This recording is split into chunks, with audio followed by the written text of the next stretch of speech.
বরুথিনী একাদশী 2024। প্রতি বছর বৈশাখ কৃষ্ণপক্ষের তিথিতে বরুথিনী একাদশীর উপবাস পালন করা হয়। এই দিনে ভগবান বিষ্ণুর পুজো করার প্রথা রয়েছে। কথিত আছে, একাদশীর দিন উপবাস করে লক্ষ্মী নারায়ণের উপাসনা করলে সকল মনোবাঞ্ছা পূর্ণ হয়।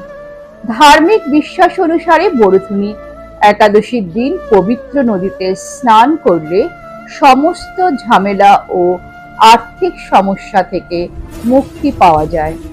তাহলে চলুন জেনে নিই এই বছর বরুথিনী একাদশীর উপবাস কবে পালন করা হবে এবং পুজোর সময় কি হবে। এটা আমি স্ক্রিনে দিয়ে দিচ্ছি।